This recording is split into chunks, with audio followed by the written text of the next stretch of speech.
Well, partner, it's Friday at Radio Row. Things are being broken down around us, but it's not too late to bring on Agent 89 himself. Here on Radio Row, Sarah Ellison, I'm Bobby Trossett, and Steve Smith Sr. kind enough to spend some time with us before Radio Row finishes up. So good to be back with you. It's good to be back. Good to be back. I assumed and I thought that Baltimore Ravens would be here. Yeah.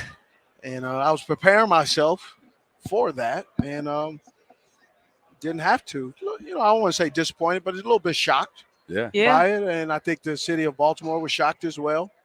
Ravens flock was shocked, but I don't think it was a waste at all. I think it was a pretty darn good football team. What do you make of what happened? Just this, going into that with the best record in the NFL, looked good, had some adjustments, but looked good against the Texans, and then just from start to finish, it just felt like whether it was turnovers or whatever. What do you get from that game? Like, what happened? You get from that game is exactly what people sometimes forget, which is the playoffs are a new season. Yeah. And because of what you've done in a regular season, it doesn't carry over into the playoffs. And the example is Kansas City Chiefs. Kansas City Chiefs throughout the whole season, they led the league collectively with wide receivers dropping the football. MVS, which loved him. I thought him coming out of college. He was a dynamic football player. He showed some glimpses in Green Bay. He becomes a free agent in Kansas City. And then this year, I believe he had an inconsistent year. That the whole wide receiver crew outside of Kelsey was inconsistent. And then all of a sudden, it's first down in week 5, drops a pass. Mm-hmm. Fourth down, week whatever, he drops a pass. Mm-hmm. He takes the miracle throw, not even close. Doesn't drop it, doesn't bobble. Yeah. Right? That just shows you, and really that's a championship mindset. Understanding, you have to waver the storm. And I believe what has happened with the Kansas City Chiefs all year allowed them to be able to not to panic. And the one thing that I noticed, and I saw the Baltimore Ravens, I watched that game twice. Okay. I watched it as a former player and as a fan of the Baltimore Ravens on Sunday. And then I watched the game the next day as an analyst. Yeah. And I saw some things as an analyst. I saw a Baltimore Ravens team in the second half. It seemed like every throw became the game-changing throw. Right. You start to see the frustration. You start to see the wheels start, the nuts and bolts on the wheels start to come loose. And every drop pass, every batted ball, every incompletion, the pressure started to mount. And I think that will help the Baltimore Ravens, this team next year, because they've been there before. They know how to handle the pressure, right? And sometimes, I talk about pressure can make diamonds or it can flood the basement. The basement is flooded. You get a company to come in there, and now you have with Mike McDonald, he's leaving. You come in there, you get a restoration company come in there. You don't change everything, but you just clean out a few areas that need improvement. Yeah.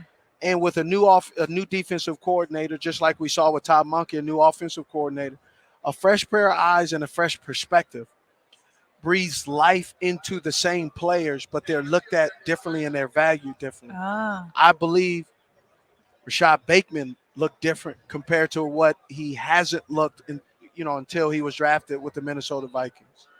Right? Obviously, Zay Flowers came in there and played well as a rookie. Yeah. The absence because of injury of Mark Andrews likely all of a sudden started playing unlike what we've ever seen before. He became a featured tight end. Yep. That now if you can have both of those guys, you could kind of have what Dixon and Pitta, when they were drafted, what you thought they would be. Yep. That 1-2 combination. You truly have a 1-2 combination at the tight end position now. And so things can become very, very good. And he obviously, with the running game, if you can get a healthy J.K. Dobbins, when he comes back with Gus and Mitchell, Keaton Mitchell. all of a sudden you you slightly start to build what the San Francisco 49ers have is you have multiple layers on the offense and on the field that you have to cover. And that's when that's when you become problematic for a defense. Yeah. You mentioned Bateman there for a second. We've gone back and looked, especially that game. Bateman's open a lot. I mean, he was coming out as a route runner. Is that something where like he and Lamar just haven't developed chemistry yet? Like what? He seems to be open. Well, you can be open a lot, but at the same time, yes, there is chemistry. I was very critical of Bateman and I just said, he's not consistent. And some people in Baltimore, and I believe I heard that, he kind of didn't like it. And, some of the players don't like what I say. And here's my response. It isn't personal. Am I a perfect route runner? Absolutely not. I've made some of the best passes and plays I've made are mistakes in the routes. However, I watch film, and I allow the film to create my opinion of you. Yeah. And so sometimes if you don't like my opinion, I just say put some better stuff on tape. Yeah. But Bateman this year, I believe he did some excellent things. He's going across the middle. He was doing some things that he wasn't doing. Yes, he's been open, but you also got to understand too, even in the championship game, Lamar was picking sides, and because of the consistency of the rush and the pressure, he wasn't able to always go to this third and fourth read. Okay. And so that's not Lamar's fault, and that's not the receiver's fault. That's called. It's that that's your read number 3. No, that's called the good defense. The defense is okay. pressuring you where it's not allowing Lamar to go get to all his progressions because of the pressure, the hurry up. You can't knock that. That's just what it is. You were definitely outspoken about Greg Roman's offense. Yeah. Called it elementary several years ago. Now, it wasn't elementary in regards to personal. It was the fact that when I was able to go back and look at his offense at all the different places, I was able to look at his offense when he was in Buffalo, when Tyrod Taylor was the quarterback, when he was in San Francisco, when Kaepernick was the quarterback. Yep. And then in Baltimore. And then with the Jets. And there were times where the fig motion with the fullback and the splits and all that stuff where the jersey numbers were changing, but the play and the motion was very much the same. And my point was, if a TV analyst who has film, and then you got teams who have analytics, they have a lot more technology than me, and they can predict, and that's why the offense became predictable. Okay. And so that's the point that I was trying to make. And, I get frustrated because offensive coordinators get all the credit. Look what they did. They made this player, right? But at times when things don't go right, who do they blame first? The player goes, and then the offensive coordinator. Yeah. Todd Monken comes in here. He takes Lamar and turns him, or did he turn him into a bona fide passing quarterback? Or did he just allow him? Do you know what I mean? Whereas saying he already was. No, I'm saying, but what I'm saying the same. I'm saying the same thing. Roman wasn't allowing him. Yeah. No, there's reasons why, as well, and I get that. I'm not in the building. I don't know how the sausage is made. I just know it wasn't tasting very good. Where I was going with this is now that we've seen, even though there's a sour taste in everybody's mouth coming off the game plan or lack thereof in the AFC title game, how do you evaluate what Todd was able, while still giving players credit like you're just saying, but Todd, if we're evaluating him individually, what do you think? I believe he did a great job. Year 2, that's where you're going to see how great of a job he is, because now he knows his players and his players know him. And then you add some more new, young, fiery legs because you got the draft from free agency, and all of a sudden you can add new elements, right? In the passing game, you got to have a vertical threat. Your vertical threat is Zay Jones. Flowers.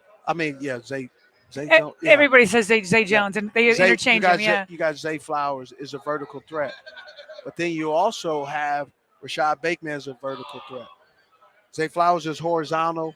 Mark Andrews is horizontal, right? And all of a sudden, you can attack every layer of the defense, and that's where you become problematic. And that's where another off season and another full off season of the offensive coordinator Todd Monk and the players and the coach and the quarterbacks, they can all get there. I mean, look at Snoop, what he's been able to do, his advancement as a backup. You know, he can come in. So it's going to get good, and I expect that everybody play better. There was nobody in terms of evaluation. You loved Zay Flowers coming out of the draft, and he was everything. Like he might go down as the best drafted wide receiver in Ravens history. What do you make of his season? And is it enough between him and Bateman that you feel like, okay, now you just have to maybe get a third and fourth wide receiver, or do you need to go back in the well and get, like a big X receiver that's huge? Like, what do you make of the wide receiver core? That's a great question. I'm not sure that there's a lot of X wide receivers in the draft this year, just because an X wide receiver is a guy who must be stationary, stand there, no movement, no motion. You just got to create your own releases. And very rarely are receivers coming out of college able to create their own releases off the bat. Yeah. There's not a lot of traditional X wide receivers in this year's draft, and the college are not producing a lot of them because a lot of them are going in 3 wide receiver sets. The F used to be the tight end or the fullback. Mm-hmm. Now the F is the wide receiver. Then you have the Z, and then you have an X, and then you have the Y. And so it's becoming more and more tough to find that type of wide receiver. And so I don't believe there is one. Even Marvin Harrison Jr., he's not the traditional X because I don't believe he has enough speed to close the cushion that you're expecting. Gotcha. So he's a Z. So it's going to be difficult to find one of those guys. Yeah. But I think they have enough skilled players and they have enough flexibility in the offense that you can find a place for him. Like Nelson Aguilar, he's more of an F guy. He's playing in the slot. Yeah. He's quick. He knows what to do. But he's missed some opportunities. But he can play. But I think you can get a younger guy in there who can maybe push it. I love competition, so I think getting some young, fresh guys in there, and we'll see. But you don't think that's the current missing link, so to speak? Like you feel like they're good. I don't. Even if it's the missing link, there's none really in this year's draft thus far that you can really say that they would thrive in that spot. Who did Orlovsky tell us about? Coleman? Yeah. Coleman? That's who he from likes. Western Kentucky. I got to look that up, but Orlovsky was telling it. Coleman is it from Deion Coleman? Yeah, from Florida State. Does he qualify? I'm not sure about his X. He plays X, but I'm not sure he can play X in the league right now, especially when you have the type of players like Joy Porter Jr., who's putting paws on guys, who's marrying and very physical, right? When I look at Coleman and what he's done thus far, some of the plays that I've watched, I don't really see him right now that you can tell me he can line up with no motion and he can beat a second-year player for the Pittsburgh Steelers or a Newsome.